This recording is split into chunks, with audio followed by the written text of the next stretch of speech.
Hola. Wow. Buenas tardes. Bueno, gracias, muchísimas gracias por estar de nuevo con nosotros aquí en este inicio invernal de nuestras tertulias porteñas. Yo soy Ramón Latorre, soy del Instituto, soy director del Centro Interdisciplinario de Neurociencias de Valparaíso y fundamentalmente lo que queremos hacer es demostrarles a ustedes que lo que hacemos adentro de los laboratorios no es diferente de lo que hace un poeta en su escritorio o de lo que hace un músico en un concierto. O sea, somos parte de la cultura y queremos que las humanidades y la ciencia unidas jamás serán vencidas. Hoy día vamos a tratar un tema que está muy de moda, es muy pertinente, porque se trata de la cannabis, vulgarmente llamada marihuana, y lo que hacemos en estas tertulias es tratarlas de diferentes puntos de vista, con el objetivo de llegar al final a un debate que sea sano, amplio y respetuoso. Yo estoy feliz de estar aquí con ustedes, feliz de ver que esto se llenó y feliz de tener de nuevo a nuestro querido Cristian moderando esta tertulia que hoy día tenemos. Él las va a presentar, pero lo que les puedo decir es que tenemos a una psiquiatra, tenemos a un científico y tenemos al señor que se encarga de las leyes. Entonces son tres puntos de vista que yo creo que van a ser bastante diferentes. Guiados por Cristian, yo creo que esto va a ser bastante entretenido y ahora yo los dejo y ojalá que no se agarren a puñetes, ¿eh? Eso está prohibido.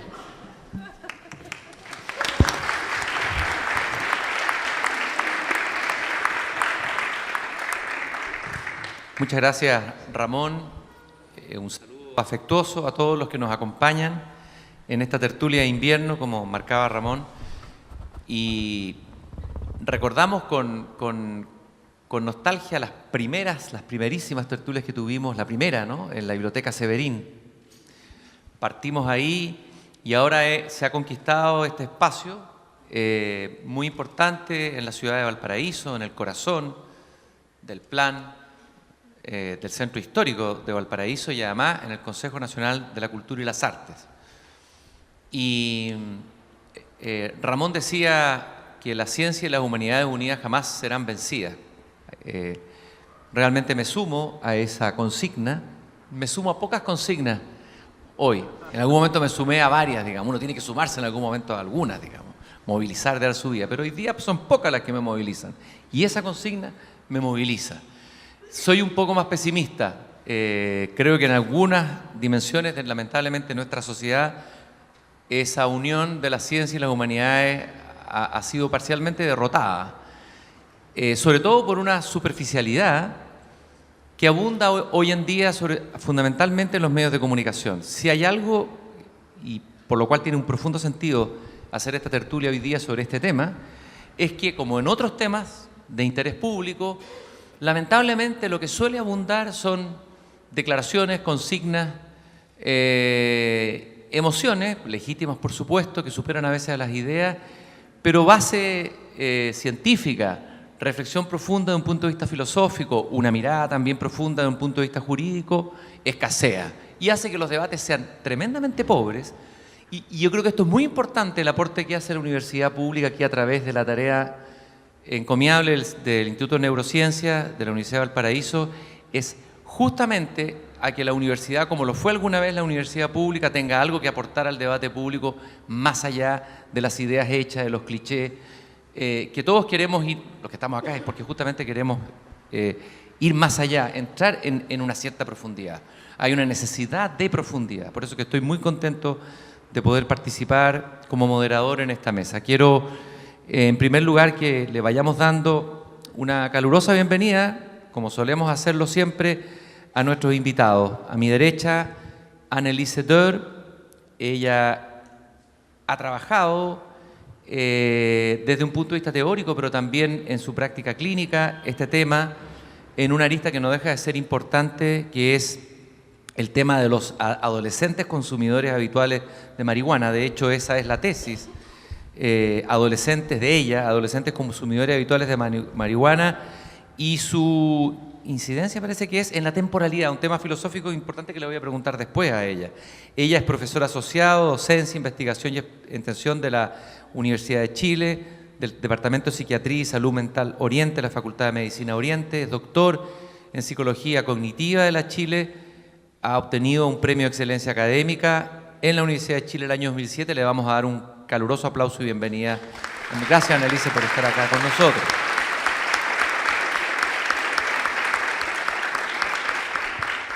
También nos acompaña el doctor Chávez, que es parte de la casa, profesor de Biología y Ciencias de la Universidad de Playa Ancha, con un doctorado en Neurociencia en la Universidad de Valparaíso, donde desarrolla un trabajo de investigación. Tiene un proyecto de tesis doctoral realizado en Estados Unidos, y ahí ha descubierto y ha indagado en lo que podríamos llamar nuestra cannabis interior. Él lo va a explicar después, ¿no? La marihuana que podría estar secretando nuestro propio cuerpo, organismo, su incidencia en lo neuronal, en lo psiquiátrico, etc. Le vamos a dar también un cariñoso aplauso a nuestro invitado.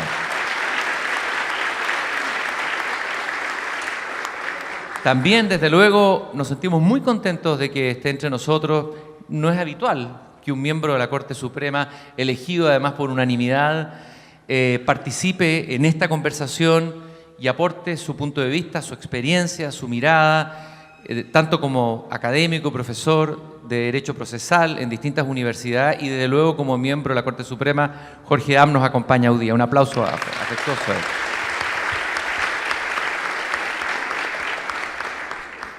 Habitualmente yo suelo hacer, pero sin aburrir, voy a hacerlo lo más breve posible, darle como un barniz literario al tema. Pero en este tema es fácil caer también en el cliché literario, no voy a poder evitarlo. Simplemente decir algunas cositas que surgen desde, como dirían en México, perdonen mi falta de ignorancia. Me gusta mucho ese dicho. La marihuana y el cáñamo acompañan al hombre o forman parte o están entramadas con la cultura del hombre desde hace mucho tiempo, una antigüedad inmensa. Hay varios libros que se pueden consultar sobre el particular. Aparece nombrada en herbarios chinos, se cuenta, hay una legendaria historia que había un emperador de la China en el año 2700 a.C., que habría usado esta sustancia como medicina.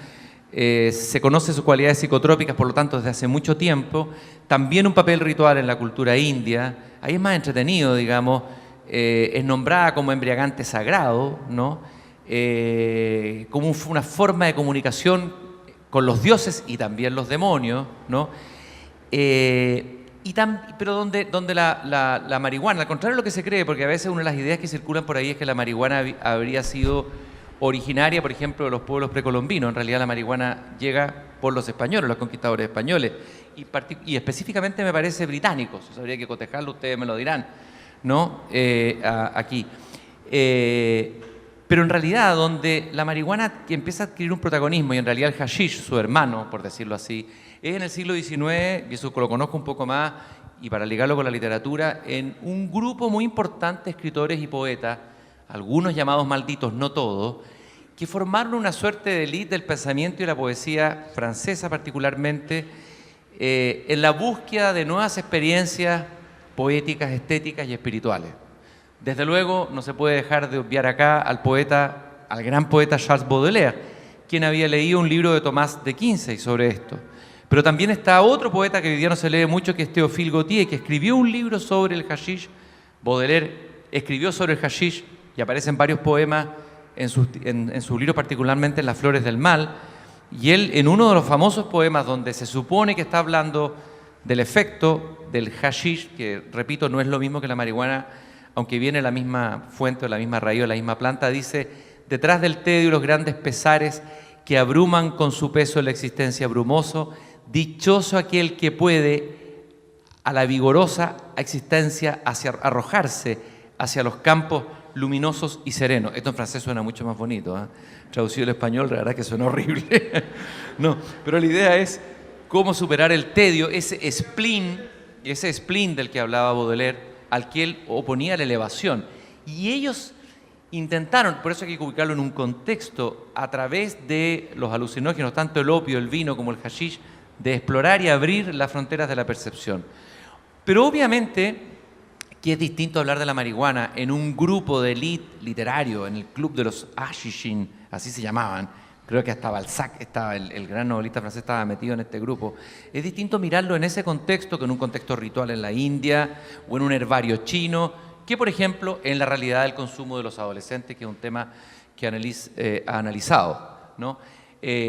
Porque claro, puede ser muy poético y muy interesante y puede ser usado lo literario para justificar tal vez el uso de la marihuana, pero es distinto también si miramos la perspectiva desde las, entre comillas, vamos a ver si es así o no, alarmantes cifras de consumo de marihuana en Chile entre los adolescentes, que parece ser, no sé si la más alta, pero una de las más altas del continente. También es distinto mirarlo desde el laboratorio y también es diferente, ¿no es cierto? La mirada de un científico no puede ser la misma que la de los activistas en pro o en contra de la marihuana. Su mirada tiene que ser estrictamente científica y creo que eso es fundamental de repente para poner los puntos sobre la IE, sobre ciertas ideas hechas. Y también es distinto desde el punto de vista de la legislación.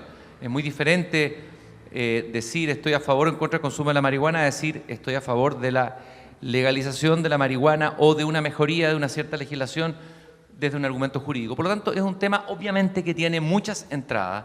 No vamos a poder abordarla todas, lo que sí vamos a tratar de que cada uno de los invitados haga una pequeña presentación, una breve presentación inicial, y desde ahí vamos a ir tratando de tejer una conversación sin forzarla demasiado ni llegar a conclusiones precipitadas. O sea, no que lleguemos aquí ya, vámonos todos a fumar un pito al final de esta reunión, o si es que gana uno u otro, no, oye, arranquemos de la marihuana, lo importante es que queden preguntas, que agreguemos matices, que se enriquezca el tejido de la conversación que hoy día está predominando en el sentido común y sobre todo en las redes y en los medios de comunicación. Dicho esto, le quiero dar la palabra a Annelise Dörr para que haga su primera presentación. Entonces la idea es que cada uno de ustedes presente lo que tiene preparado y después yo voy a se pueden ir haciendo preguntas entre ustedes, yo voy a dar ese espacio, esto es bien abierto. Después se puede ocurrir a mí una pregunta intempestiva, así, vamos a ir jugando de esa manera, con la mayor fluidez y libertad, en la idea de que esto es una conversación, quiero hacer la distinción, y no un diálogo platónico, en el sentido del diálogo platónico que busca llegar a una conclusión. La conversación de repente toma derivas inusitadas, esa es la gracia de la conversación. Ok. Annelise. ¿Ya? Hola, Cristian. Hola. No sabía que tenía que preparar algo. Parto diciendo eso, pero voy a hablar desde mi quehacer. ¿No? Voy a tratar de ser breve y hacer como un resumen de por qué a mí me interesó este tema, qué es lo que sé de este tema y por qué me metí en el tema. ¿No? Yo trabajo en el Departamento de Psiquiatría y Salud Mental de la Facultad de Medicina de la Universidad de Chile y ahí es necesario no solamente hacer clases, sino que también a uno se le exige investigar. Les contaba hace pocos minutos que yo para investigar necesito realmente que me motive el tema, porque si no me motiva, aporto muy poco y me pongo muy tonta, ya lo he comprobado. Entonces, cuando hay reuniones así científicas de un tema en que he estado metida en una investigación, sería lo mismo poner una foto mía que estar ahí. Entonces ya decidí no más y que me motivara realmente el tema, y me motivó desde la clínica, que comencé a evidenciar lo que los clínicos ya decían sobre el síndrome amotivacional que producía en los jóvenes el consumo excesivo de marihuana. No tenía muy claro, ¿ya? Pero sí me aparecía lo que yo creo que todos hemos visto, esa especie como de desgano, de falta de propositividad vital y que no coincidía con el nivel de inteligencia, las habilidades que yo observaba cuando hacía una entrevista clínica y evaluaba. Evaluaba a través de pruebas de eficiencia cómo estaba este paciente, pero no solamente de personalidad, sino que uno tiene que hacer un informe general. Y siempre me empezó a llamar la atención esto que cuando preguntaba si había consumo de droga, muchos me contestaban no, solo marihuana. Es decir, como marihuana no era una droga. Y me empecé a acordar, bueno, pero yo esto en pregrado me pasaban que tenía sus efectos, pero no me acordaba mucho, fuera el síndrome motivacional. Y en eso propuse a un equipo de 7 si querían meterse y comenzar un estudio en que viéramos el efecto que producía el consumo de marihuana sin otra droga en los jóvenes que cursaban segundo, tercero, cuarto medio. Ahora, me interesaba que fueran jóvenes no rotulados como adictos, no vistos por la sociedad como adictos, que no hayan consultado, que no hayan desertado en el fondo del sistema, y compararlo con los que no fumaban, con los que no consumían nada. Esto es lo que decidimos. Esto fue el 2006. El 2007 ya conseguimos los permisos para entrar en los colegios. Conseguimos una muestra como de la primera vez de 300 y tantos alumnos. Y ahí, ¿cómo seleccionamos la muestra? Porque no nos iban a decir quién fumaba. Entonces, en esa época CONACE, hoy en día Senda, nos facilitó un cuestionario de 70 preguntas que van desde lo más básico, desde lo más general, con quién vivo, si me preguntan dónde voy el fin de semana, hasta lo más específico, qué fumo, qué hago el fin de semana en el carrete, si tomo, qué tomo, cuánto tomo, qué fumo, qué no fumo, qué drogas me meto, qué no hace. Y nosotros les garantizamos el anonimato para que contestaran con veracidad y poder seleccionar la muestra. Hay un método en estadística para encriptar en el fondo los datos y garantizar el anonimato tanto del colegio como de los alumnos. Y fuimos a colegios municipalizados, particular subvencionados y particulares. Y comparamos un grupo altamente en número significativo, es decir, un N grande para que fuera significativa la muestra, y les pasamos todo tipo de pruebas que miden las habilidades para aprender en el colegio.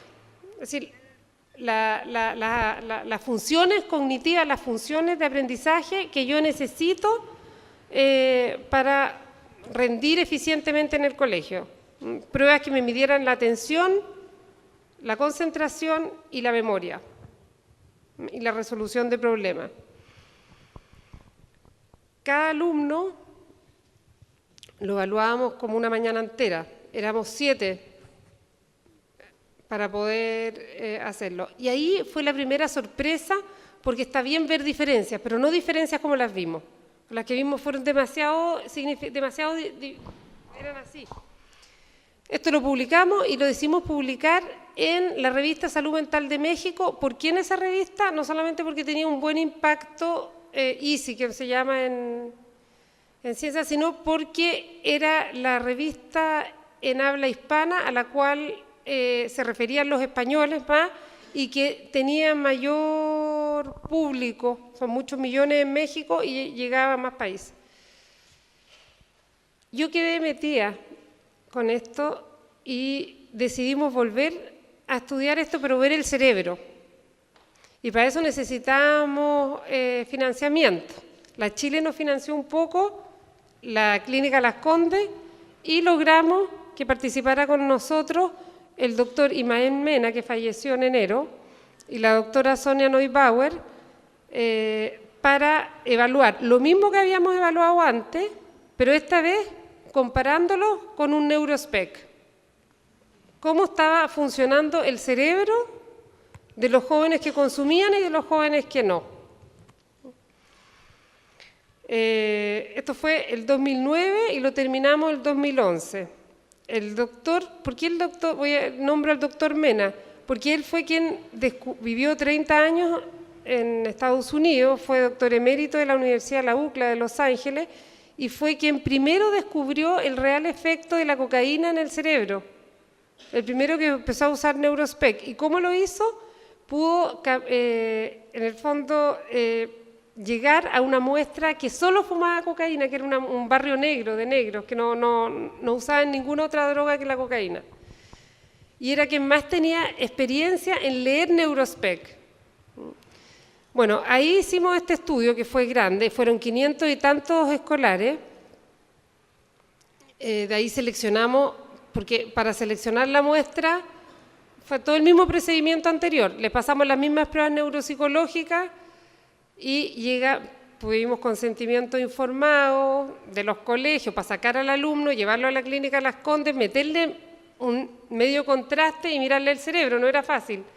Tuvimos que tener autorización hasta de la bisabuela, pero ya fue titánico el cómo lo hicimos, la parte práctica. Y ahí llegamos a un N de 40 consumidores y 40 no consumidores, que solo fumaran marihuana y no otra droga, ¿ya? Y los otros que no consumieran nada. Delante me preguntaste tú si el alcohol. El alcohol, sacamos a los que consumían mucho alcohol y dejamos, porque tanto en control como en grupo consumidor, a los que se tomaban una chela o no tomaban nada, porque no se pudo eso sacar tampoco, ¿no? Pero sí sacamos los que abusaban del alcohol. Y fue parejo, tanto en control como en experimental, de manera a estar en iguales condiciones. Ahí aparecieron, les diría yo, en todo. A mí lo que más me impactó fue porque me hizo una clase, ahí nos hizo a todos una clase, el doctor Mena con la doctora Neubauer, que ellos estaban alarmados por lo que vieron, pero más que nada a mí lo que me impactó fue lo que me dijo: Annelise, esto no lo encontramos en 39, lo que te voy a decir, lo encontramos en los 40, porque yo siempre estaba acostumbrada a que al parecer es verdad, que hay un efecto individual, pero era tanto lo que se consumía que acá no fue el efecto individual, en todo se vio alteración en el lóbulo, hipofuncionalidad que le llaman, que está funcionando menos, el lóbulo frontal, que tiene que ver con todas las capacidades de planificación e inhibición de las conductas. Es como la agenda.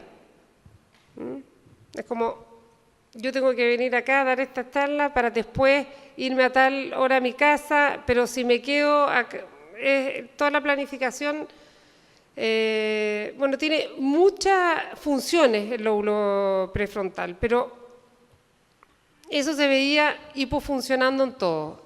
Lo otro, el área 25 de Brodmann, que tiene que ver con la regulación del ánimo, lo cual nosotros asociamos a este síndrome amotivacional que yo partí.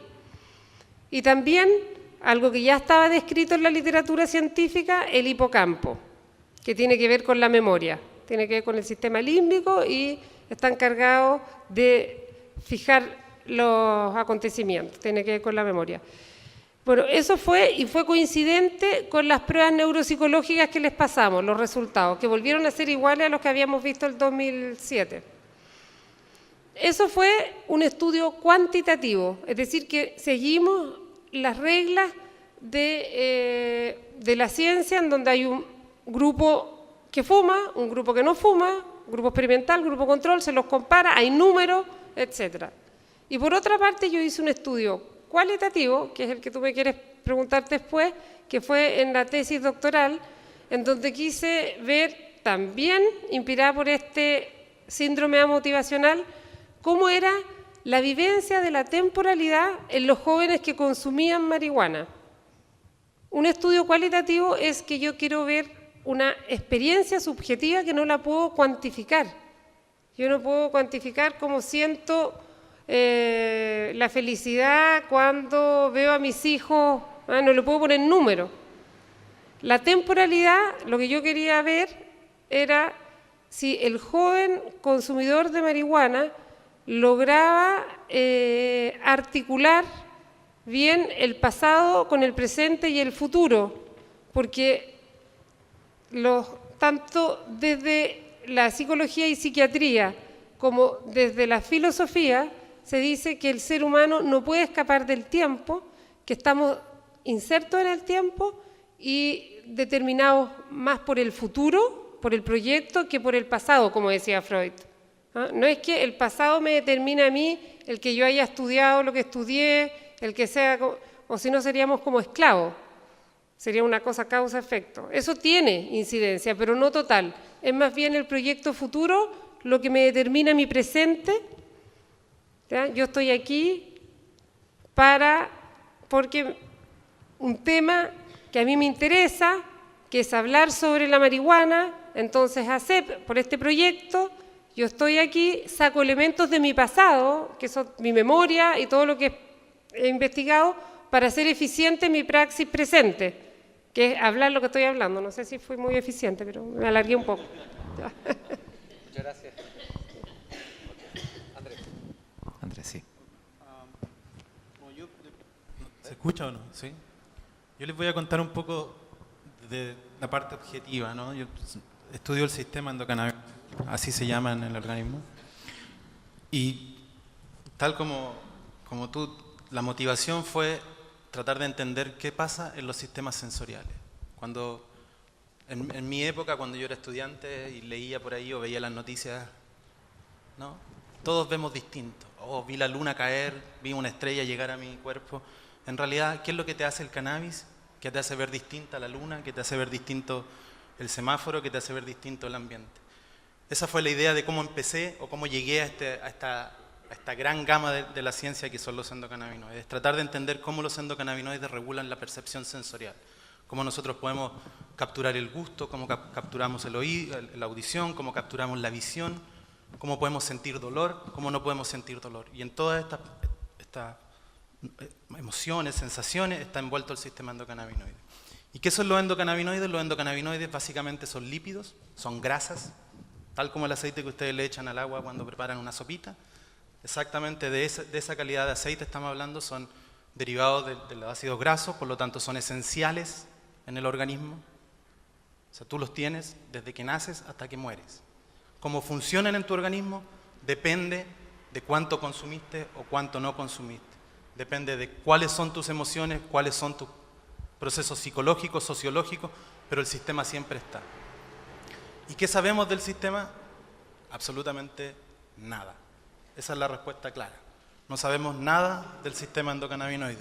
Sabemos quién la produce, sabemos cómo se degrada, sabemos qué activa, pero más allá no sabemos. Hoy día, por ejemplo, se habla, hay varias aristas, como lo decía Cristian, ¿no? Lo bueno y lo malo. Lo bueno hace bien para todo, sirve para todas las patologías habidas y por haber. Lo malo te vuelve tonto, no te deja amarrarte el zapato. Y ahí tenemos las dos conversaciones que en realidad son completamente absurdas, porque en realidad no sabemos qué es lo que hace el sistema endocannabinoide. Sabemos que regula, que modula, pero ¿que modula qué? Modula la forma en que nosotros hablamos, la forma en que nosotros percibimos el ambiente. No sabemos, estamos tratando de investigar. Recuerden, y como lo dijo Cristian, el cannabis se habla desde el 2200 a.C.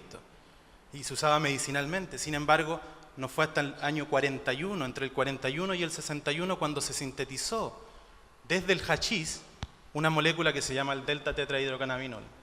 Esa molécula que se sintetizó se encontró en el organismo y en el organismo se llama anandamida. Si ustedes comparan estas dos moléculas, son totalmente distintas, no son lo mismo, pero tienen una propiedad similar.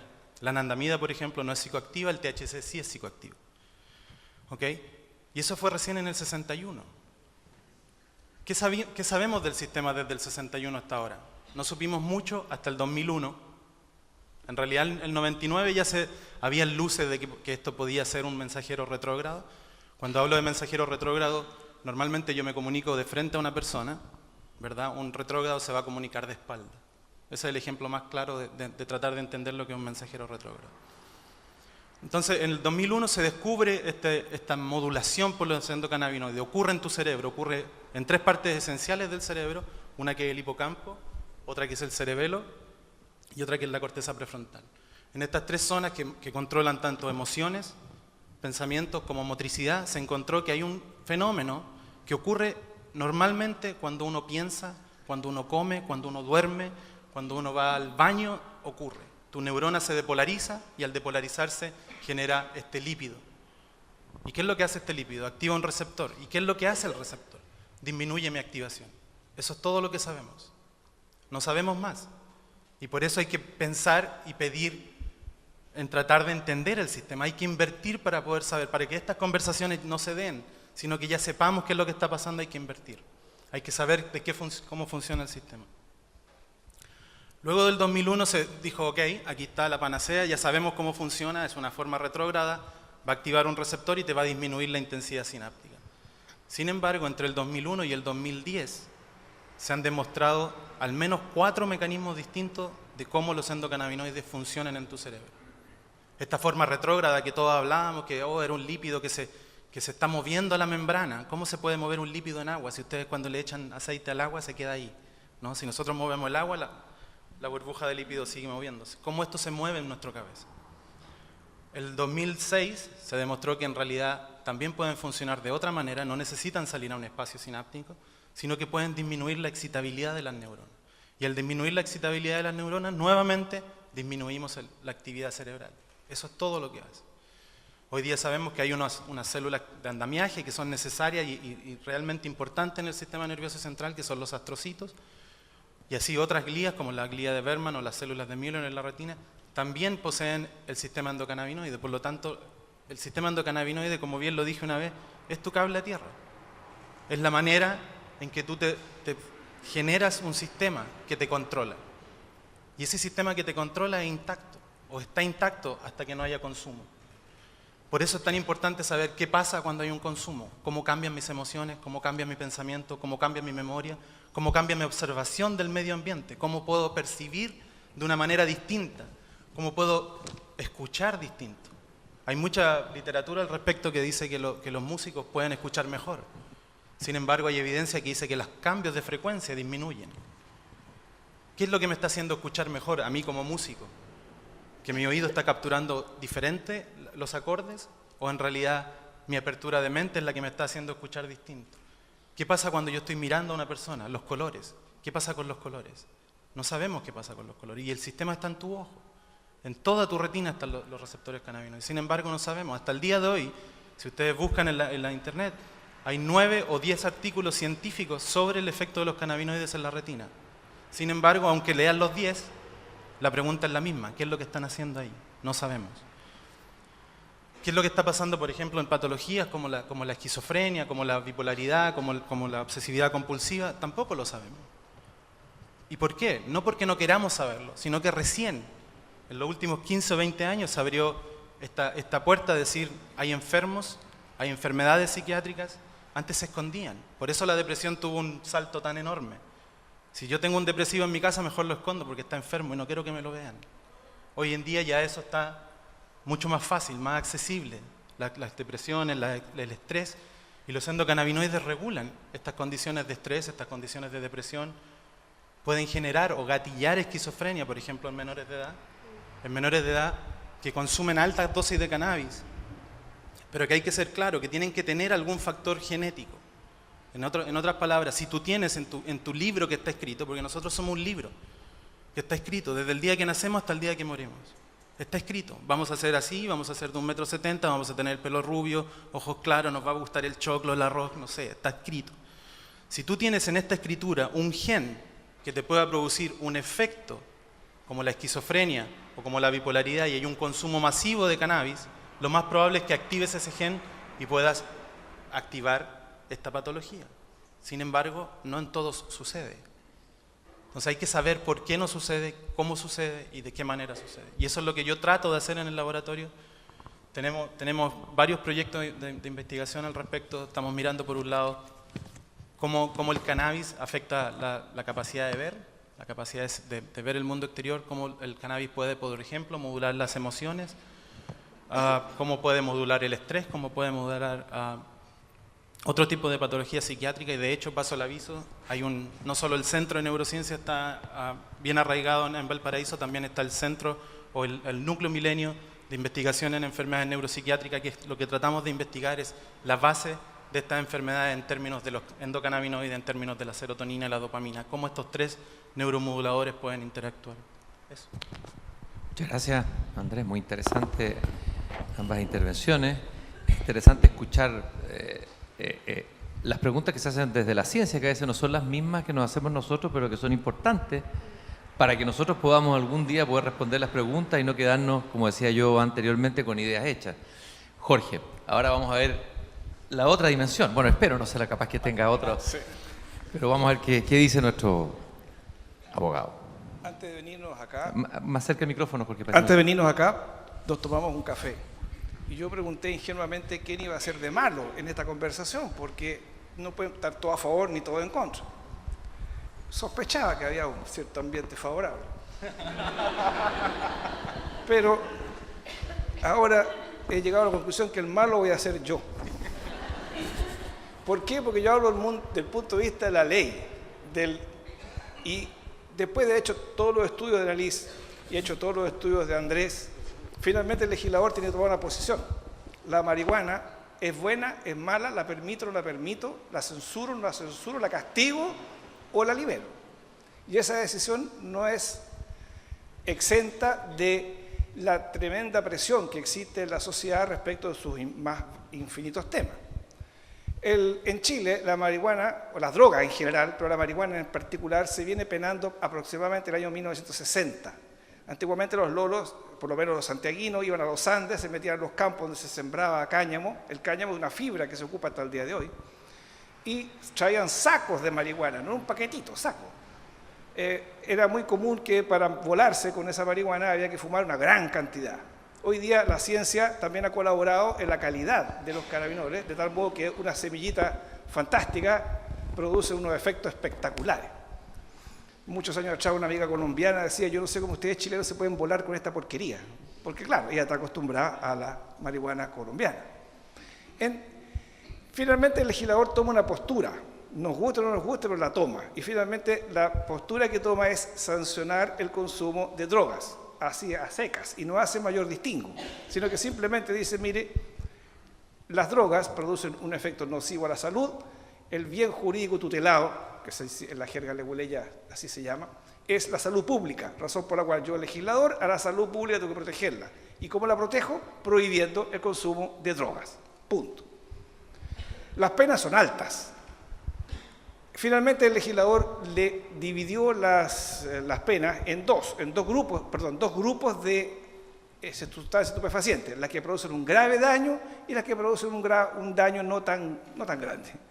La primera, la cocaína fundamentalmente, opios, etcétera, caen en la pena de drogas duras, drogas que son severamente castigadas, la pena mínima parte en 5 años. Y otras que no son tan nocivas, que la pena parte en 3 años, y la marihuana fue colocada en este segundo grupo. Pasó el tiempo y desde hace un año aproximadamente en este gobierno. ¿Y por qué? Porque resulta que el legislador finalmente dijo, bueno, la droga dura, la droga no tan mala. Una la castigo así, la otra la castigo así. Bueno, pero ¿cuál droga ponemos en cuál grupo? Y para eso se dicta un reglamento. Y ese reglamento tiene un listado gigantesco de las distintas sustancias que producen estos graves efectos nocivos en la salud. Normalmente están nombrados por su nombre científico, por el nombre de la molécula. La marihuana estaba en la categoría 2, es decir, en la más leve, con penalidad más baja, pero finalmente en este momento cambió este reglamento y la marihuana está en la categoría 1, es decir, se considera por el legislador tan nociva la cocaína como la marihuana y la sanciona de igual manera. Esto trae que, ¿por qué? ¿Y por qué se produce esto? Bueno, por las políticas de salubridad. Entiende el legislador que el consumo de marihuana en la juventud, especialmente en adolescentes, crece de una manera alarmante, según sus estadísticas, y al mismo tiempo ver como una manera de frenar este consumo en ese tipo de población, el castigarla severamente. Podemos discutir toda la noche si elevar penas impide o no impide una conducta, o se produce exactamente igual, pero esa es la idea del legislador. El tema es que aquí nosotros entramos en un problema gigantesco. En el norte de Chile se consume muchísima droga, fundamentalmente cocaína y pasta base cocaína. En Iquique o en Arica alguien consuma o alguien posea o trafique 100 gramos de pasta base es casi normal. Nadie se espantaría por eso. Ya de 1 kilo para arriba empezamos a complicarlo. La misma cantidad en Coyhaique, es decir, con 2 gramos al tipo lo secan en la cárcel, porque en Coyhaique no se trafican este tipo de cosas. O sea, la sociedad, no obstante Chile es uno solo, la sociedad tiene distinta percepción de la gravedad de un tráfico estupefaciente. El asunto es que con el tiempo la droga, el tráfico de drogas se ha convertido en un delito de dueña de casa, fundamentalmente mujeres. Las estadísticas dicen que la cantidad de mujeres que están presas por tráfico de estupefacientes crece la cantidad de hombres. ¿Y por qué? Porque resulta que se transforma esto en un medio de un sustento económico. La dueña de casa, ¿qué es lo que hace? Se levanta en la mañana, despacha al marido, manda a los chiquillos al colegio y comienza con sus quehaceres de la casa. No tiene cómo generarse ingresos. ¿Y qué es lo que hace? Vende droga.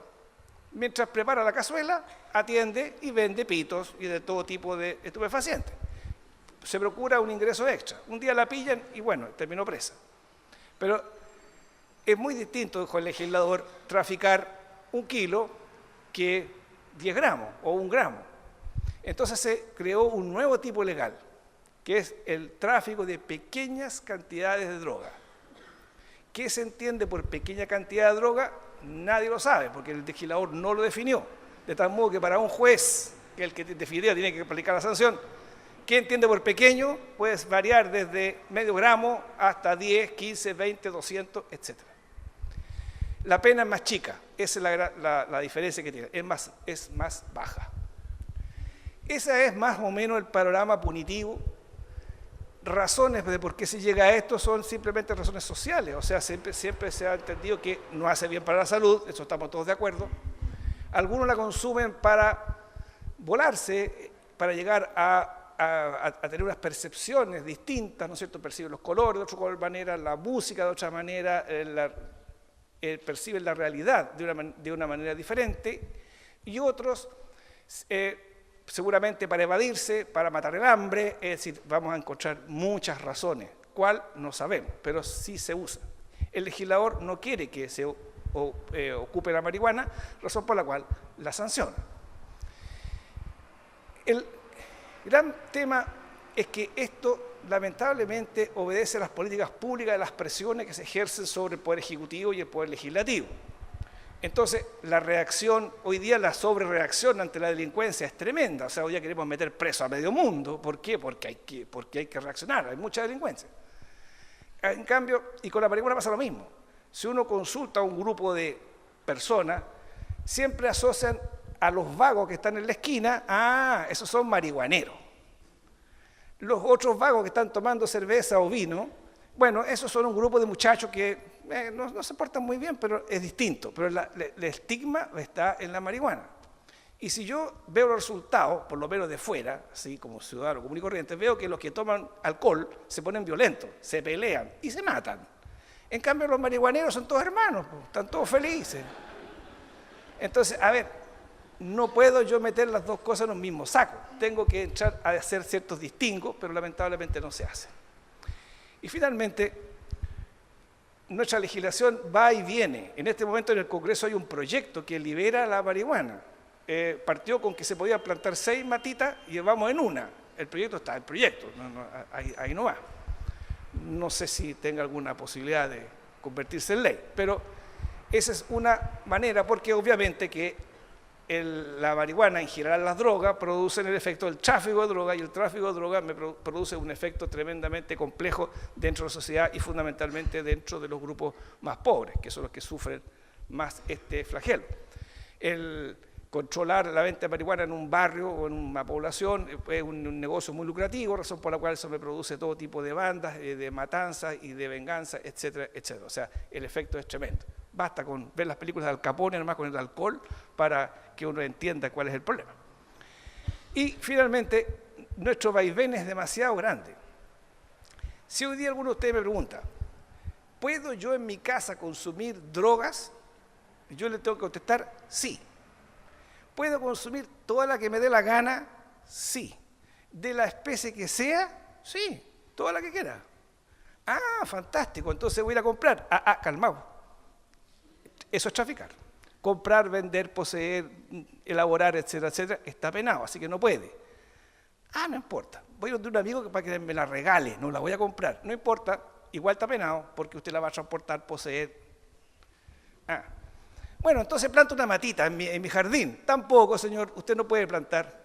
Para eso le pide permiso al SAC, es una complicación tremenda. Pero ¿Usted puede plantar matitas en su casa? No, no puede. Bueno, entonces, diablo, ¿para qué diablo me permiten consumir si no puedo? Bueno, eso se trata. Entonces quedo yo como, aquí se permite, Chile es un país permisivo, permite, pero lo hace imposible, ¿no es cierto? Entonces es un doble discurso respecto al cual todavía no nos podemos poner de acuerdo. Bien. Gracias, Jorge. Muchas gracias.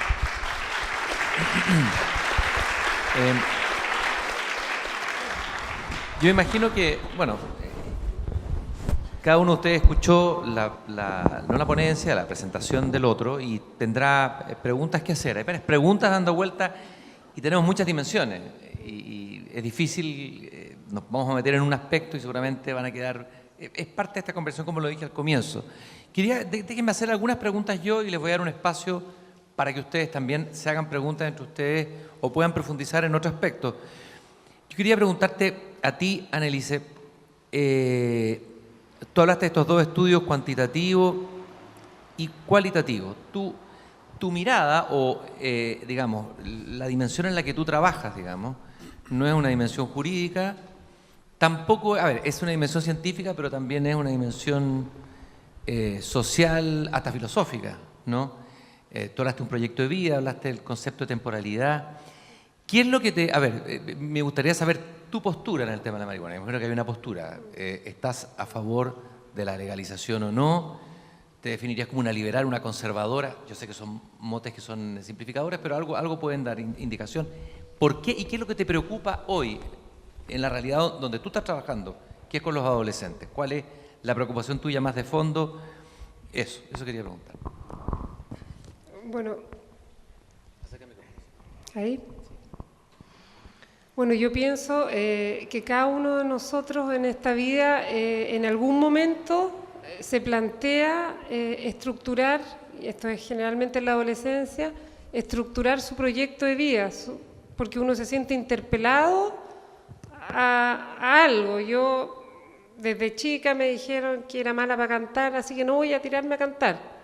O a mí me gustó la biología, voy a ir por ahí. Pero esto uno recién se lo plantea y lo empieza a pensar en la adolescencia. De niño uno vive el presente, nomás.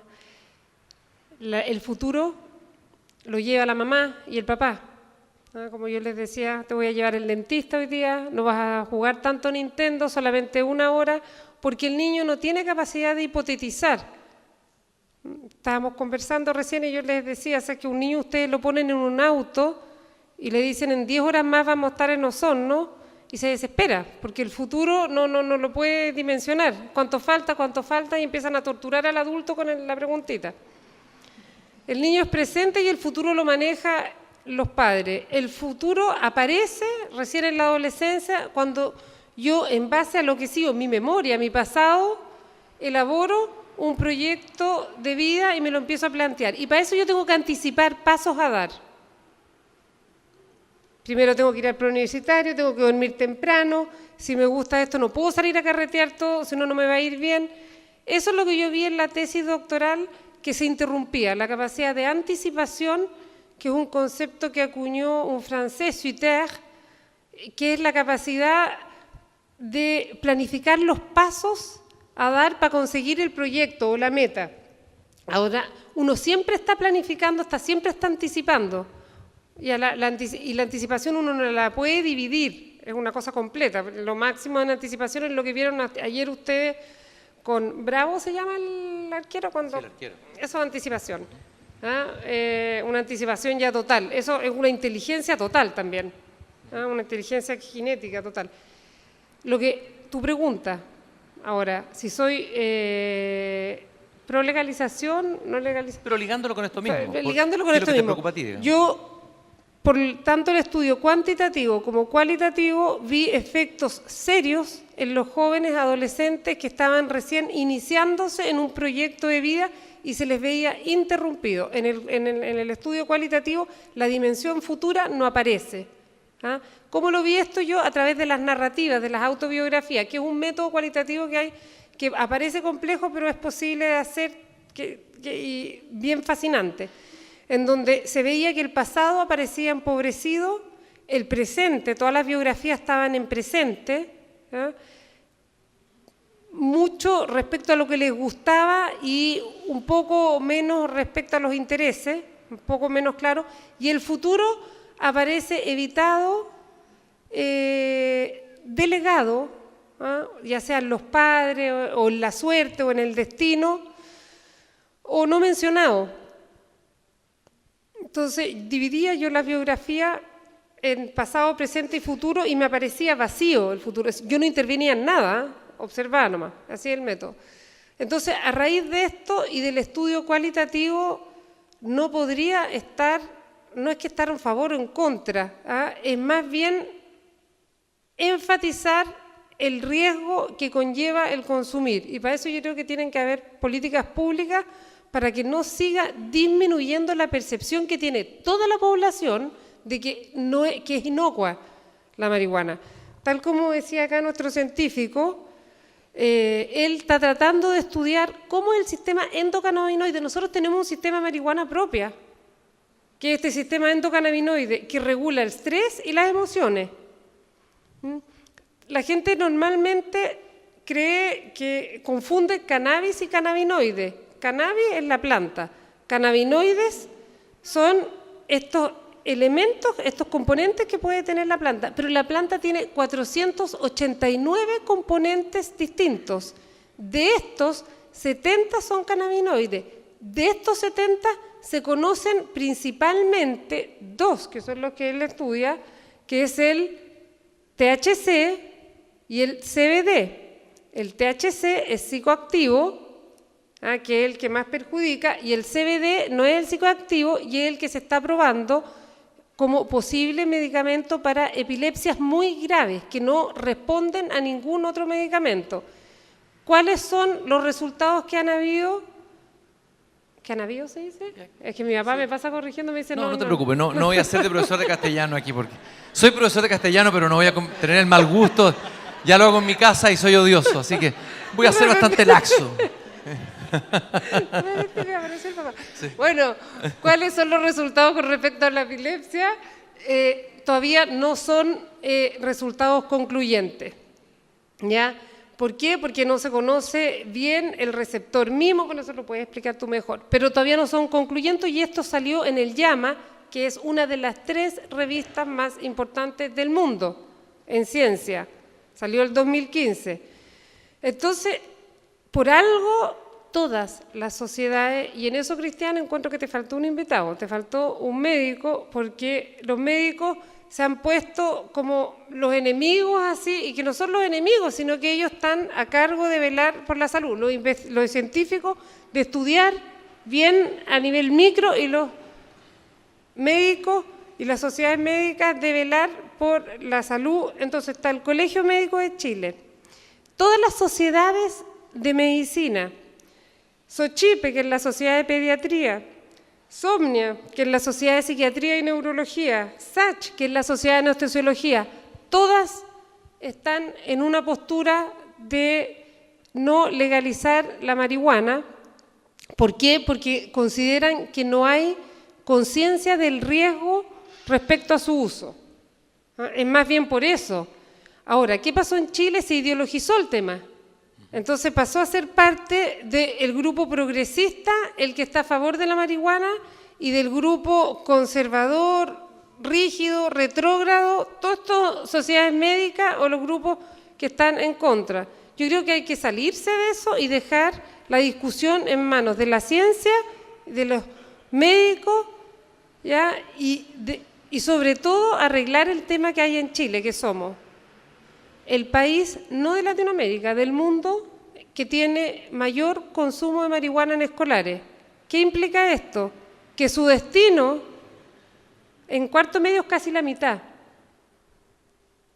que consumen. Ustedes dicen, ¿por qué está yendo mal en la PSU? ¿Por qué estamos últimos en la prueba PISA? Algo tiene que ver.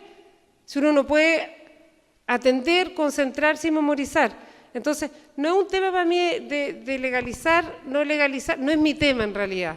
Si a mí me preguntan personalmente si estoy de acuerdo en que la lucha contra las drogas ha sido bastante un fracaso, pero encuentro que uno tiene que velar por los menores que no tienen conciencia y que creen en este minuto, asocian marihuana con algo saludable, entonces, y que el cigarro les produce más daño, que el alcohol les produce más daño, cuando son efectos distintos, que producen daños también nefastos, pero si yo le pregunto a un ojo, que el niño sabe que es psicoactivo, porque si yo le digo, si tú te vas a subir, que me lo dicen a mí en la consulta, no, el cigarro hace más mal. Entonces le pregunté, a ver, si te vas a subir a un avión con un piloto que se fumó un pito o al avión con el piloto que se fumó un cigarro, ¿al cuál te sube? No, al del cigarro. ¿Pero cómo no me dijiste que hacía más mal? Es decir, son efectos distintos, esto es lo que les quiero decir. Entonces, el tema de legislar, yo creo que pasa antes por, uno, la edad en que se consume, pasados los 24, 21 años, 25, cuando el cerebro ya está hecho, fúmate un chancho, no sé, haz lo que queráis. No. Pero bajo, yo creo que la sociedad tiene la obligación de transmitir una conciencia de riesgo, de transmitir información veraz, tal como es con el cigarro. Con el cigarro uno es libre, porque va a fumar un cigarro y uno sabe, en la cajetilla, en todas partes le informan que esto hace daño. Con la marihuana no es libre, porque uno no sabe que le está haciendo daño. Ha oído que hace bien, ha oído que puede ser terapéutica, que quita el dolor. Bueno, esa es mi postura, no sé. Gracias, Anneliese. Andrés, te voy a hacer la siguiente pregunta. Obviamente que lo que tú planteaste es que es más lo que no sabemos, y eso suele ocurrir con casi todas las áreas donde la ciencia intenta explorar, y esa es la maravillosa humildad de la ciencia, más lo que no sabemos que lo que sabemos, ¿no es así? Pero de lo que sabemos, que es poquito, por lo que tú explicaste recién, en relación al tema más general, ¿hay alguna, pistas para que te arriesgues un poco? Porque si no siempre te vas a quedar en que no sabemos, y que yo entiendo que el tema de fondo es que hay que invertir más en ciencia, es un tema fundamental, requerimos investigación de todas maneras, y no como una demanda sindical de los científicos, sino que un país que no invierte en ciencia es un país que empobrece y por lo tanto nos impide tener información para tomar decisiones en las políticas públicas. De lo que sabemos, me imagino que se pueden inferir algunas pistas. ¿Qué es lo que haces? ¿Qué es lo que tú puedes darnos? ¿Qué luces puedes tú darnos para el debate más general? Pequeñas luces, tal vez. Ajá. Pregunta. Sí. Hay más preguntas que respuestas en realidad, Sí. pero ¿qué podemos inferir del sistema? Una cosa que no les mencioné es que el sistema cambia durante el desarrollo. ¿Okay? Mientras más pequeños somos, más cannabinoides tenemos. De hecho, tus espermatozoides o tus óvulos tienen cannabinoides. Mientras más pequeños somos, más cannabinoides hay, mientras más adultos, menos cannabinoides hay. Y asimismo el sistema es menos plástico. Mientras más joven, el sistema es mucho más plástico, mientras más adulto, el sistema es menos plástico. Por eso si hubiera que ponerse en una postura, puede ser la mía o puede ser la de muchos, tenemos esta evidencia que los escolares no pueden determinar su futuro, ¿verdad? Entonces, expliquémosle, hagámosle entender que el consumo durante etapas tempranas del desarrollo no es bueno. En términos de patología, hoy día hay muchas patologías, dentro de ellas el dolor, la epilepsia refractaria, que es la epilepsia que no se puede curar con ningún fármaco. Están algunos tipos de distonia.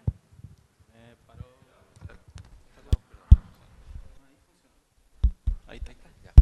La distonia, algunos tipos de Ataxias, ¿sí? ataxias cerebelosas, ataxias musculares también.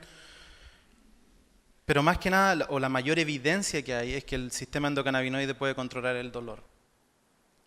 ¿Y por qué el dolor? Porque hay receptores en tus fibras sensoriales que se llaman canales del dolor o canales de TRPV1.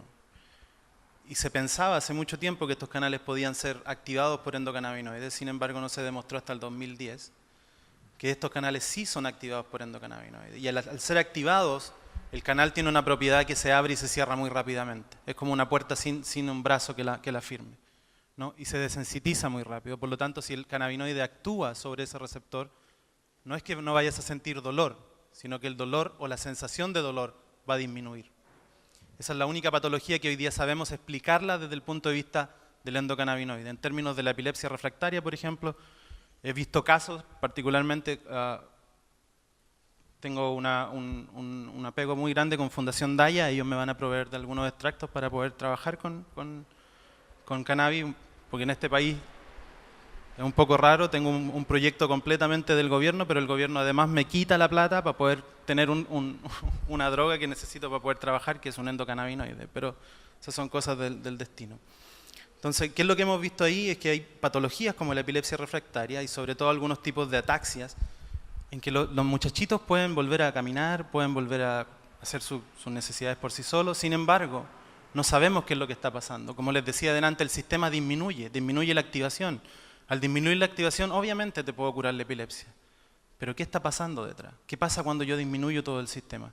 Cambio mi circuito, puedo aprender, puedo olvidar, puedo tener emociones, puedo no tener emociones, no lo sabemos. ¿Y por qué no lo sabemos? Porque estamos recién investigando sobre el tema. Entonces, un llamado de atención también, por ejemplo, a estos médicos que trabajan en este sistema, es que tienen que detallar cada una de las observaciones que ellos ven y publicarlas.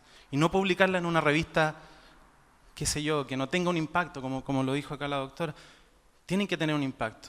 Y si ahora Chile quiere invertir, podemos generar una revista donde todos estos casos sean seguidos desde el día 1, un niño de 4 o 5 años, hasta el día que él tenga 25 o 30 años. De esa manera vamos a poder decir, mira, te cura la epilepsia refractaria, te genera este otro tipo de cambios en tu cerebro, y podemos decir, ok, con esto podemos legislar, con esto podemos decir la cannabis sí puede ser usada medicinalmente o no puede ser usada medicinalmente. En términos de la distonia es una patología genética que tiene una deformación, básicamente, o una retracción de la musculatura, y por lo tanto genera estas deformaciones en las articulaciones. ¿Y qué sabemos? Que el cannabinoide te está ayudando, sí, te está ayudando, pero aquí a controlar el dolor de este retraimiento de la articulación, pero no a curar la distonia, así como no a curar la epilepsia refractaria. Ojo con eso, la cannabis no cura, hace un tratamiento paliativo de un dolor, no cura una patología. Y eso es lo que a lo mejor sí la cura. Y esa es una de las motivaciones que yo tengo. A lo mejor sí te cura una patología, como por ejemplo el glaucoma, que es una patología no se asocia con un deterioro del sistema visual, pero es una patología del sistema circulatorio. Un aumento de presión ocular te genera un rompimiento de neuronas en tu retina que no te permiten ver. Si hay consumo de cannabis o hay activación del sistema cannabinérgico, hay una disminución de la presión ocular, por lo tanto hay una paliación del deterioro retiniano. Sin embargo, si supiéramos qué es lo que hace a nivel de las células ganglionares, qué es lo que hace a nivel del fotorreceptor, quizás no tendríamos que estar atacando una patología del sistema circulatorio, sino que una patología del sistema visual propiamente tal. Entonces ahí eso es todo lo que sabemos hasta el día de hoy. ¿Qué otra cosa más sabemos? Esta predisposición de los endocannabinoides a generar patologías. Si yo modifico el sistema, puedo generar ciertas patologías. Como por ejemplo pérdidas de memoria, sí, pero memorias a corto plazo, no a largo plazo. A largo plazo, si ustedes traten de hacer ese ejercicio, vuelvan a mirar una foto cuando ustedes tenían 4 o 5 años y miren la foto. Y se van a acordar del lugar, pero no se van a acordar de quién les tomó la foto. Porque no era importante. Y viene un momento en tu sistema donde lo importante lo necesito y lo no importante lo voto, lo elimino. Y eso se llama una poda sináptica, que ocurre entre los 15 y los 21 años. Entonces, en esa época donde yo estoy sacando lo que no me sirve y incorporando lo que sí me sirve, quizás el consumo masivo es malo. Quizás es bueno, no lo sé, porque no tenemos las bases fisiológicas o sociológicas, científicas, de poder decir, sí, esto es bueno, sí, esto es malo. ¿Que hay evidencia que cura? Sí, cura algunas patologías, pero hay que entender el por qué y cómo lo hace. Muchas gracias, Andrés. Jorge, bueno, desde la ciencia todavía no sabemos, o sabemos poco, pero sin embargo hay que tomar decisiones a nivel de legislación. Los países toman decisiones, hay debates, hay un país como Uruguay que plantea una legislación más liberal o un modelo completamente distinto al nuestro. Desde tu experiencia y conocimiento y estudio de las diferentes maneras de abordar el tema del consumo y tráfico de la marihuana, hablemos específicamente de eso, bueno, aunque está incluida dentro de la categoría de las drogas, es una droga, digamos. Me gustaría hacer como un balance lo más objetivo posible, ¿no? ¿Es efectivo que la lucha contra la droga ha fracasado, digamos, ha sido un fracaso estrepitoso total? ¿Ha fracasado toda la legislación restrictiva, o sea, la nuestra? Y de la otra, ¿sabemos algo? ¿Tenemos resultados verdaderamente científicos desde el punto de vista jurídico que nos permitan avalar de que ese es el buen camino y que este otro es el malo? ¿O también en lo jurídico todavía no sabemos, digamos, porque yo he escuchado debates y opiniones muy diversos sobre este particular?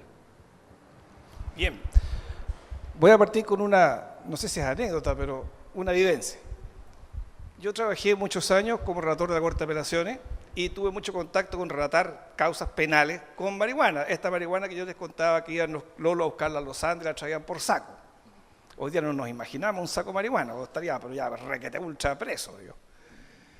Pero posteriormente fui a otros aspectos profesionales y me desligué un poco del tema. Me fui más a los temas civiles. Cuando volví a la Corte de Apelaciones me encontré con que ya hablaban otro lenguaje. Hablaban de las papelinas. Los carabineros siempre sus partes hablaban de la papelina. Se le encontraron 20 papelinas y bla, bla, bla. Y yo no podía entender qué diablos era eso. Entonces corté por lo sano y le pedí una entrevista, o sea, pedí a la unidad de investigaciones que se encarga de la represión del tráfico de drogas.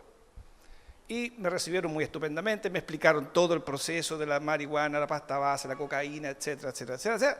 Pero el jefe de la unidad decidió que ya que yo estaba ahí, recibirme y saludarme. Fue muy gentil, entonces nos pusimos a conversar sobre el tema, un poco este tema. Y me dice, mire, señor ministro, resulta que nosotros por hacer el bien hicimos el mal. Ya me quedé mirándolo. Claro, me dice, fíjese que la planta de la marihuana tiene un ciclo que más o menos comienza a producir sus floraciones por ahí por la época de la cosecha, o sea, ya el tipo otoño.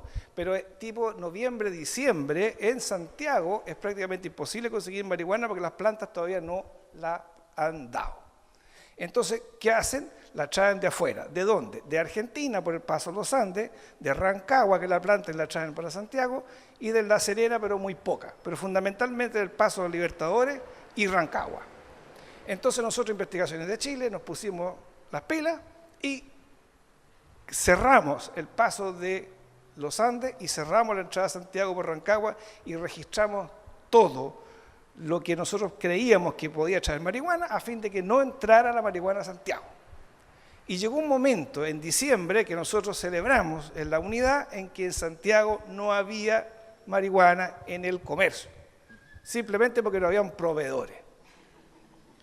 Bueno, ¿y qué tiene eso de malo? Bueno, es que se nos metió la pasta base. Entonces resulta que la pasta base, que estaba solamente radicada en el norte, en Iquique, etcétera, etcétera, se nos metió la pasta base y a esa pelea la tenemos absolutamente perdida. Esto lo traigo no para apelar a investigaciones, sino que simplemente como una política que de este tipo tiene que ser elaborada tomando todos los puntos de vista, médicos, científicos, sociales, de salud pública, de desarrollo de la adolescencia, porque yo creo que es importante para elaborar una política, que tú me preguntas, ¿por qué nos drogamos? ¿Por qué los jóvenes necesitan marihuana? ¿Por qué los más grandecitos necesitan alcohol? ¿Y por qué los más grandotes quizás qué cosas necesitan? Pero ¿por qué? ¿Qué es lo que está pasando con nosotros? Porque fundamentalmente, cuando uno indaga un poco, la respuesta es, yo me drogo porque lo paso tan mal que necesito pasarlo bien. Y esto me produce placer, me quita el dolor, me hace sentir cosas diferentes, entonces me siento bien.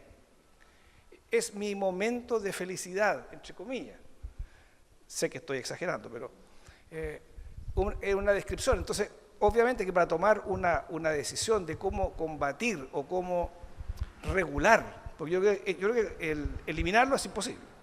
Eso ya está requete probado, que eso no es así. El hombre de que es hombre lo hace. Distintos países han tomado distintas soluciones. Algunos han recrudecido las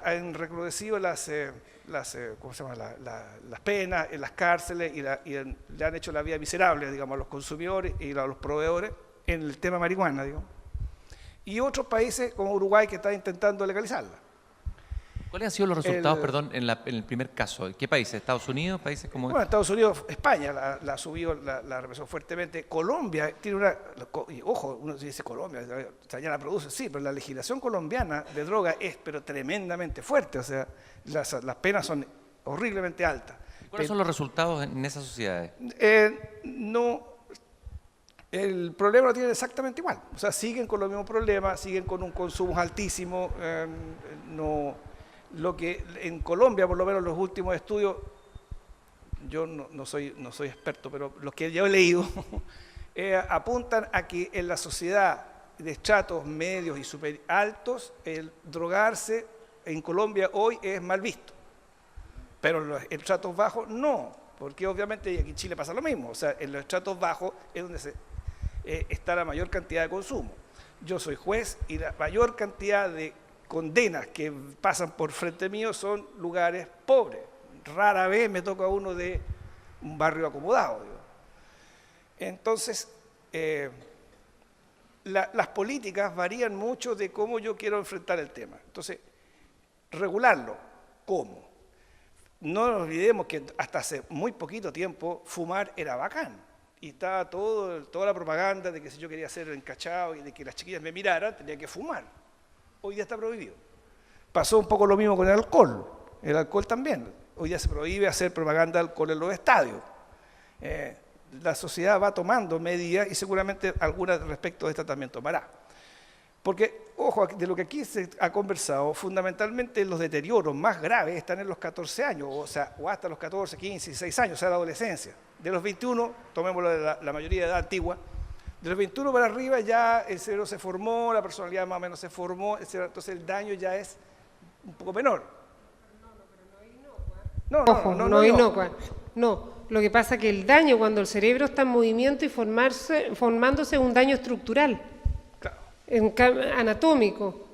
¿Ah? Pero el síndrome motivacional se te va a producir también, el trastorno de la memoria también se te va a producir, pero ya el cerebro ya está formado, esa es la diferencia. ¿Ah? Y se demora, como tú decías que es lipofílica, amiga de la parte, se te demora bastante en eliminar. ¿Puedo agregar algo a lo que...? Sí, claro. Termina. Si lo permite, para que termine él. Lo que quería terminar es que hay distintas formas, porque oye, yo creo que hoy día se está experimentando en los distintos países cómo combatirlo. Sí. Ya casi generalizado que la batalla dura que dan los norteamericanos, sí. ¿Cierto? Quemar plantaciones, es una batalla perdida. Colombia ha perdido miles y resulta que la cantidad de droga que entra vía Colombia, México, Estados Unidos son cantidades siderales y todos los sistemas represivos han fracasado de alguna manera.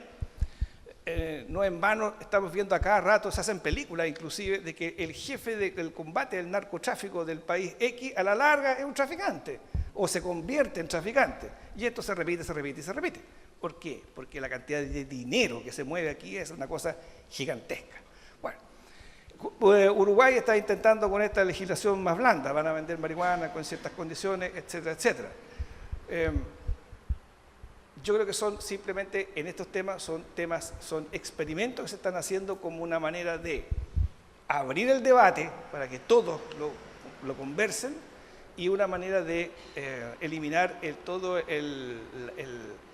la mafia que se produce en torno a la comercialización de las drogas.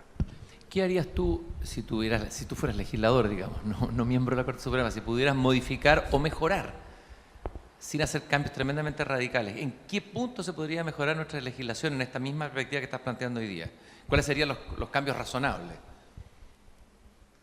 En primera, tratar a las personas que consumen como enfermos. No sé si la palabra correcta es enfermo, pero por lo menos como una enfermedad, no como un delito. Cuando yo lo meto en un delito, automáticamente lo meto en el papel de antecedente y a ese cristiano con encontrarse trabajo es un lío. Yo no contrato marihuanero, o yo contrato drogadicto, va a decir cualquier empresario de este país. Eso es una. Segunda, elaborar programas serios de recuperación de las personas que son adictas o que ya consumen en forma patológica. El Estado tiene proyectos y tiene programas, pero son bastante precarios. Aquí pasa un aviso.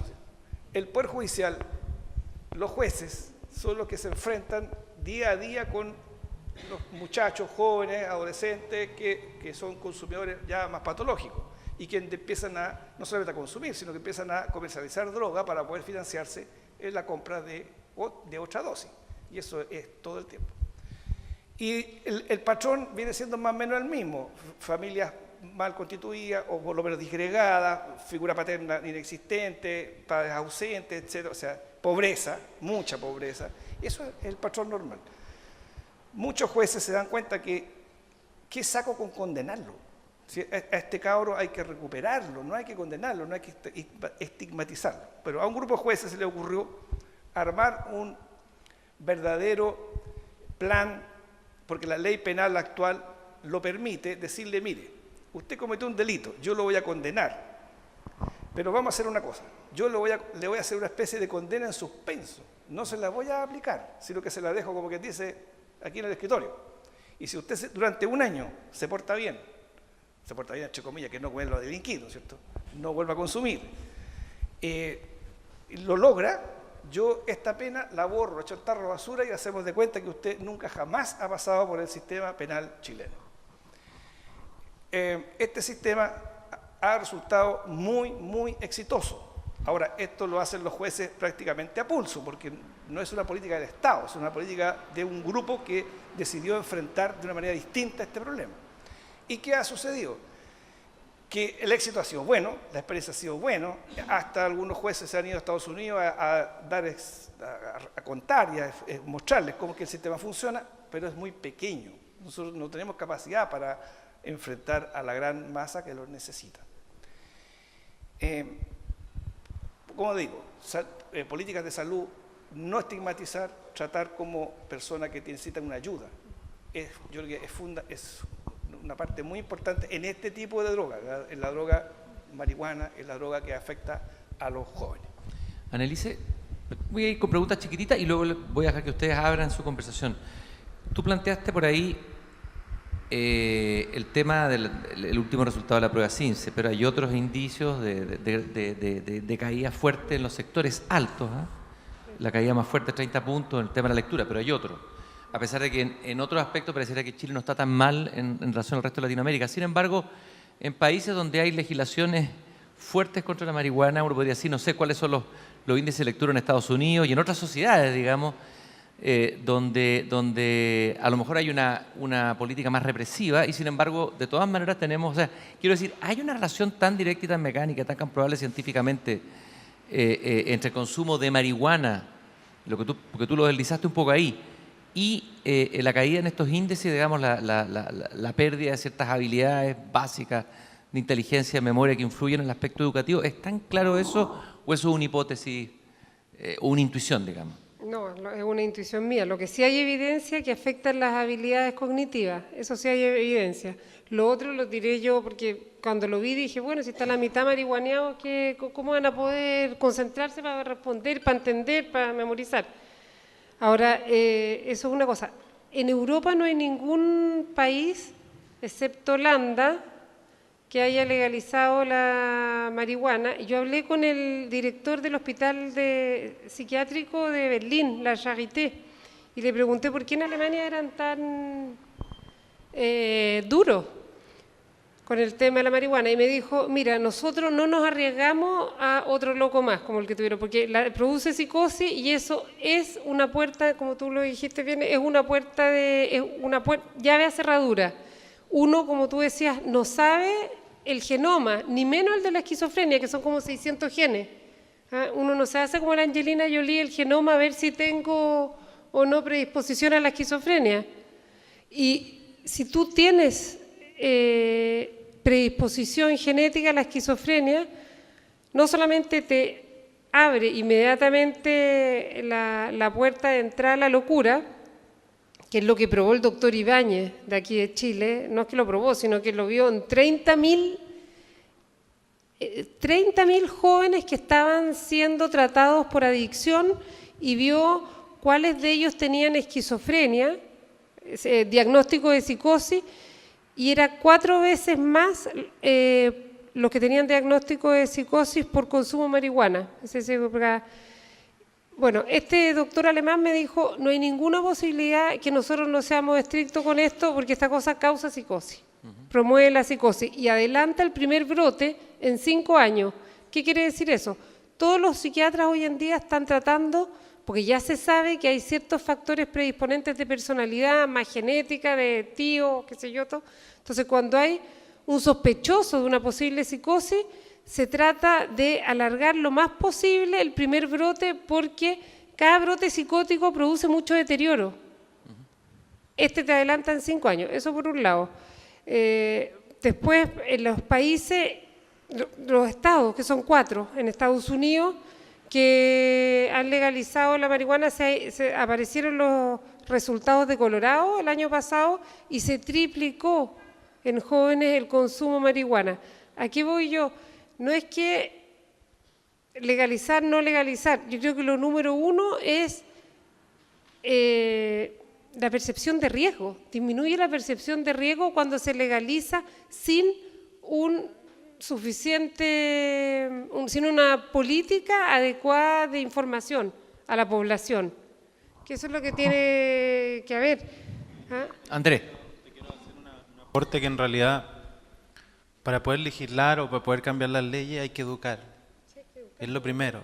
Sin educación no hay conocimiento, y sin conocimiento no hay claridad en lo que estamos hablando. Y también quería hacer, más que acotación, pregunta en realidad, salir de este estrato bajo, estrato medio, estrato alto, porque la marihuana está en todos los estratos. Mi pregunta podría ser, ¿qué pasa en el estrato alto cuando hay un consumo en menores de edad? ¿Qué pasa con un estrato bajo donde el futuro, en un estrato alto, no está destinado por los padres, sino que por la sociedad o por el entorno en el que estás?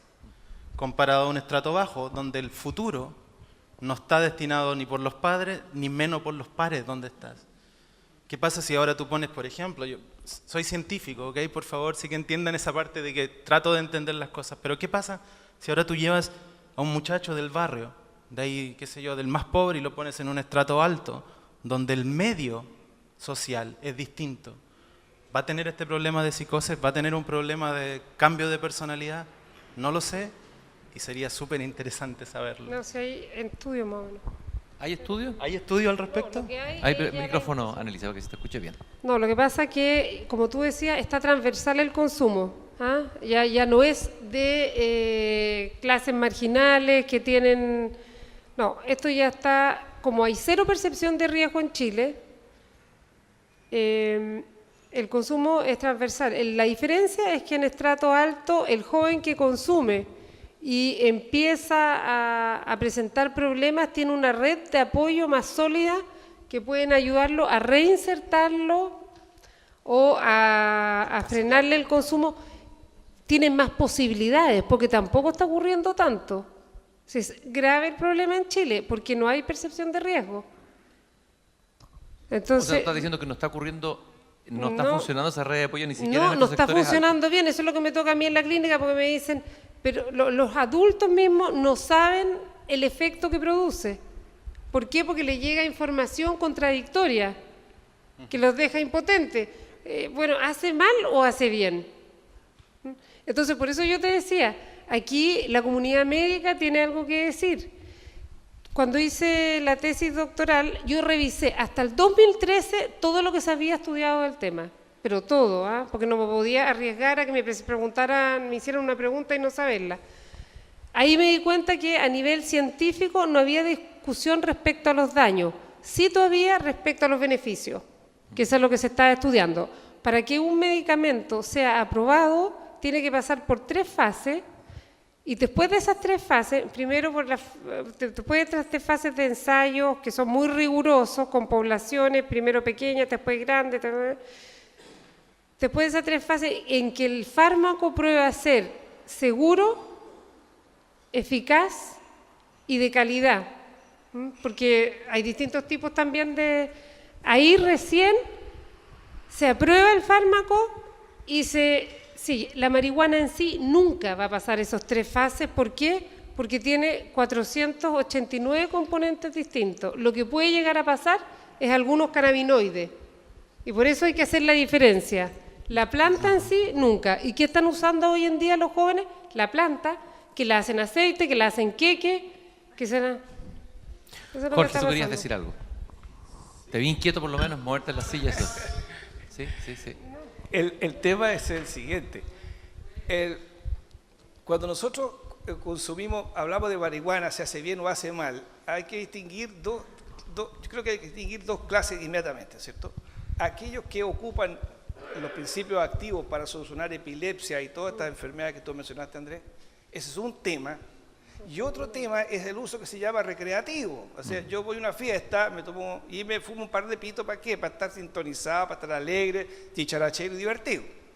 La que complica la vida es esta, la marihuana consumida socialmente y en forma... Y abusivamente. Y abusivamente. Claro. Y en muchachos de 14, 15 años, etcétera, etcétera, etcétera. ¿Cómo regular eso? Es re complicado. Pero ahora, yo no creo que si uno va a una fiesta, nadie anda consumiendo marihuana para que no le duelan las articulaciones. O sea, simplemente va para pasarlo bien nomás. Eso es tan simple. Entonces, ahora, ¿cómo poder yo distinguir? Mire, ok, si usted es adulto, mayor de 21 años o 30, lo que fuere, consuma toda la que quiera y cuando quiera, pero los menores no, eso es prácticamente, hoy día creo yo que esto es prácticamente imposible. Ahora, sí creo en lo que dice Andrés, que hay que educar. Eso es fundamental, pero ojo, educar y no estigmatizar. O sea, si yo sigo tratando a los cabros que pitean en las plazas como delincuentes y se los llevan los carabineros y en la comisaría lo pasan pésimo, porque también forma parte del tratamiento de carabineros, ¿cierto? Que la experiencia sea tan desgraciada que no la vuelva a cometer. Podemos estar de acuerdo o no en esa política, pero así es. No nos soluciona el problema, simplemente nos deja en este punto muerto que no sabemos, como dice Annelies, si esto es bueno o es malo. Es bueno porque me da dolor, es malo porque me deja el cerebro medio atrofiado. ¿Cómo lo transmito a mis hijos o a los jóvenes? Eso ya es un tema que yo creo que la única manera es conversarlo abiertamente y seriamente, sin adoptar posiciones absolutistas, es requete buena o es requete mala, sino que, bueno, a esto te arriesgas, esto es lo que a lo que tú te enfrentas, digamos, con un consumo abusivo, porque seguramente un pitito de vez en cuando seguramente no hace mal, como tampoco lo hace mal un trago de vez en cuando y un purito de vez en cuando. Pero el abuso es el que nos trae. Ahí hay un punto que quería plantar, acogiendo lo que dice Jorge para ponerlo como tema. A ver, hay varias cosas. Uno es el consumo y otra cosa el consumo abusivo. ¿No es así? Yo me recuerdo la vieja parábola del Evangelio, que por arrancar la cizaña yo arranco el trigo. Puede ser como metáfora para políticas que queriendo combatir la marihuana producen efectos peores, ¿no es cierto? Como la entrada de la pasta base. Y lo otro es que tú dijiste... A ver, en la percepción tuya, Jorge, era que la sociedad chilena estaba más estigmatizado en el mundo popular, el adulto probablemente, el marihuanero de la esquina que el borrachito, ¿no es así? Tu preocupación parece ser, obviamente por tu temática, más el abuso de la marihuana que el alcohol. Pero no hemos hablado, pues yo sé que no es parte del tema, el alcoholismo en Chile. Digamos, ahí sí que tenemos una enfermedad colectiva. O sea, este es un país alcoholizado, por no decir un país alcohólico, ¿no? Alejandro Jodorowsky decía que en los años 60, y de hace mucho tiempo, que cuando dejó Chile en los años 60, Chile entero, digamos, era una borrachera permanente. O sea, la imagen que tenía Jodorowsky cuando se fue de Chile a buscar a su maestro en el Oriente, ¿no? Ese alcoholismo parece no estar estigmatizado en nuestra sociedad, ¿no? Y la pregunta es esa, digamos, porque también hay que colocar las energías y los focos. Se combaten las mismas cosas, digamos, el alcoholismo y el consumo de marihuana, dejando otros consumos de drogas más fuertes. Se colocan los focos ahí. No habrá que colocar primero el foco en el alcoholismo, que es una primera base cultural de la sociedad chilena fuertísima. También con efectos, me imagino, pésimos en los aspectos que tú señalaste recién, y me imagino que eso está estudiado. Y el tercer punto es decir que tal vez nuestra sociedad, y ahí el tema de la educación, es una sociedad adictiva. A mí hay algo que nos hace ser altamente adictos a cosas externas y que nos procuran la felicidad. Adicción, hoy día, por ejemplo, los medios digitales, nadie puede decir que los medios digitales son malos. Lo pregunto así, hay cosas que son malas en sí mismas. ¿Es la marihuana mala en sí misma? ¿Es el alcohol malo en sí mismo? No, el alcohol ha tenido juega un papel cultural en las sociedades como elemento dionisíaco, como placer. ¿Es malo el alcohol en sí mismo? No, la marihuana tampoco es mala en sí misma. El problema es cuando esta sustancia, incluye el mundo digital, hoy día se habla de demencia digital, por ejemplo. El consumo, la manera como se usan los dispositivos electrónicos en Chile en relación a otras sociedades. O sea, el tema de fondo a lo mejor es lo que ustedes plantean, el tema cultural educativo. Somos una sociedad adictiva y eso está revelando algo más profundo, ¿no? No sé, lo dejo en la mesa para que lo conversemos. Bueno, yo creo que aquí, tú lo dijiste, el tema de cómo educar a la población es fundamental. Yo no creo es tan que, fácil, parece. ¿Eh? Porque hay pero tanta se puede, información. porque con el cigarro se pudo. Se ha podido hacer, ha disminuido mucho. Y yo creo que hay mucho más. El concepto central es la libertad. Cuando uno ya es adulto, si a uno se la informa bien, uno es libre de decidir si hago esto, si consumo alcohol, si no. Cuando uno es menor de edad y no tiene ni información, ni conciencia, ni criterio para guiarse solo, que tiene que haber un adulto que a uno lo guíe más. Yo creo que ahí es donde la sociedad tiene que plantearse cómo resguardar a los menores, ¿ah? Y para eso hay que informar bien. Tú decías lo de las plazas, ir y, claro, es distinto el castigar al traficante que al consumidor, pero es necesario al joven que está fumando en la plaza que él sepa, porque el joven que está fumando en la plaza es realmente una víctima, él no sabe que eso le está produciendo un daño, no se lo han dicho, no se lo dijeron en el momento oportuno ni de la manera adecuada. Entonces, se lo han dicho, pero en campaña a lo mejor han habido campañas en todos los colegios, charlas que uno escucha, que van son incluso a la campañas del PDI, terror. investigaciones, pero Ese es el problema, son campañas del terror. Claro. Ese es el no, ese es pero el la primer del problema. cigarro es del terror y funciona. Sí, es la manera de no informar bien según la edad, si no es un problema de terror o no, es informar verazmente. Tú tienes un cerebro, tales son los efectos, pero según la edad. Si no hay para qué como terrorizar, como dice, ¿me entiendes? Pero lo que pasa es que cuando se instala ya la industria con... Aquí yo tengo una imagen de cómo se instaló en la industria del tabaco, que así se instaló. Aquí este doctor, a principios de siglo, recomendaba el tabaco para el asma. Estos otros doctores, el Viceroy, este dentista para blanquear los dientes. Cada vez más evidencia científica.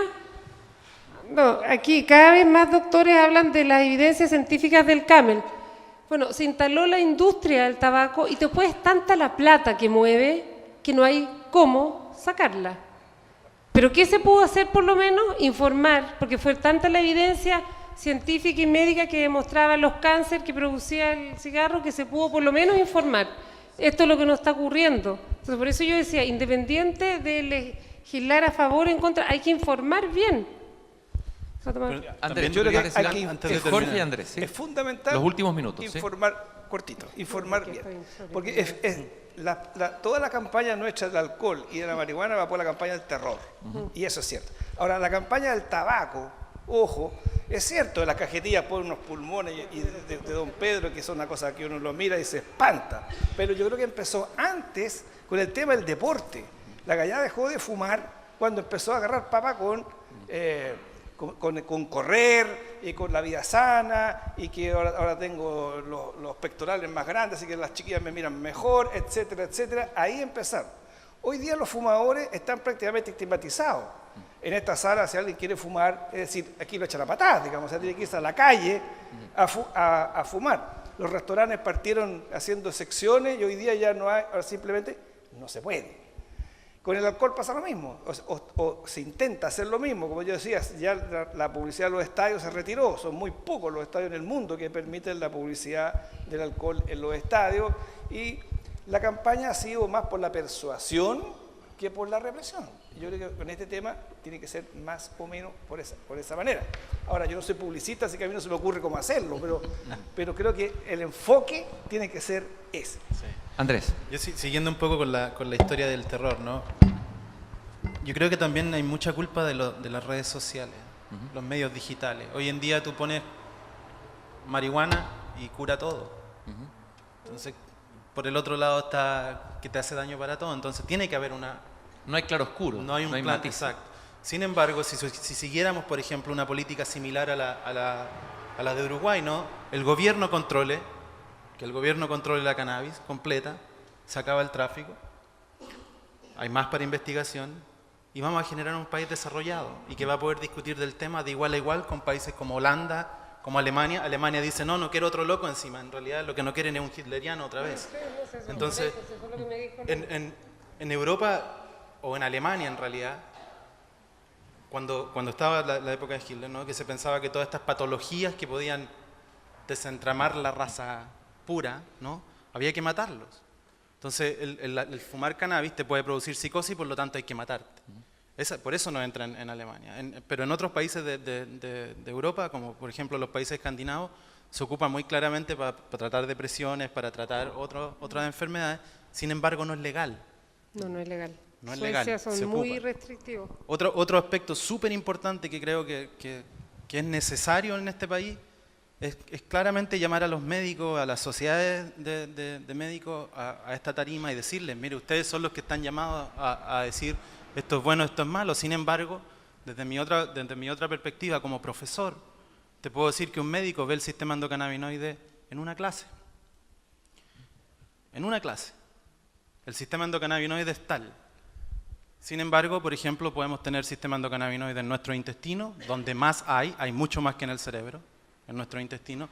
Por lo tanto, necesitamos un gastroenterólogo que nos explique qué nos está haciendo la cannabis en los intestinos. Entonces, si no empezamos a educar desde ese punto de vista, desde un punto macro, de nada sirven estas discusiones. De nada sirve el poder yo tratar de educar o de decirle al muchacho que está fumando afuera del centro, deja de fumar lo que está fumando porque no sé lo que es, primero que todo. Y lo otro es que estás recién yendo a clase, 8 de la mañana. No vas a poder tener una concentración. Pero si yo le puedo decir a él, mira, esto te está produciendo A, B, C, D, pero si esto lo haces después de sala de clase, capaz que te produzca A, B, C o D, hagámoslo. Entonces, primero es llamar a toda la comunidad a generar un debate real, creíble, no estar en una posición A o B, sino que hay posiciones A1, A2, A3, A4, A5. Podemos llegar a esa discusión. Annelise, ¿tú querías agregar algo? ¿Sí? ¿Sí? No, con respecto a lo que tú dijiste del alcohol, que también no ha sido mi tema, pero también había una explosión del consumo de alcohol alarmante en este país en la juventud, en la adolescencia temprana, 13, 14 años, y con fenómenos más que preocupantes que son estos de borrarse, que es entrar casi en un coma etílico, tomando con un cerebro, estamos hablando, muy inmaduro, ¿no? Eso se demora 6 meses en regenerarse. Y queda una mancha así en el cerebro, un daño que no es fácil de recuperar. Entonces, tampoco esa información se da. A eso es lo que yo digo, ¿cómo se informa? Claro, uno dice política del terror, no política del terror. Informar verazmente nomás. Porque tampoco están tomando una cerveza en forma moderada. Si fuera así, tú lo puedes... Están tomándose para borrarse, muchos, no es poco. Y ya en proporción mujeres y hombres está casi igual. Lo cual promueve todas las conductas de riesgo, que son conducir, qué sé yo, enfermedades. Bueno, gracias Annelise, gracias Andrés, gracias Jorge. Dijimos al comienzo, advertimos que no íbamos a dar las respuestas definitivas a este tema, sino abrir. Pero a mí lo que me parece es que ejemplizar, como ejemplo, digamos, como modelo de discusión, me parece que esta tertulia da una pista de lo que hay que hacer en la sociedad chilena. Algunas conclusiones para mí: son inoperantes las campañas de terror que operan sobre simplificaciones, como las alabanzas líricas de sustancias tóxicas, digamos, que también están basadas en simplificaciones. Los claroscuros, los matices que revelan la complejidad de la vida humana, que por lo demás incluye muchas dimensiones, es justamente la tarea de una universidad y de un espacio de conocimiento. Ojalá que proliferen estos espacios y que no prolifere la simplificación que imperan en las redes sociales y en los medios de comunicación. El que ustedes estén aquí es una señal de esperanza de que somos un país que quiere pensar y no quiere ser pensado por otros. Muchas gracias por habernos acompañado en esta conversación.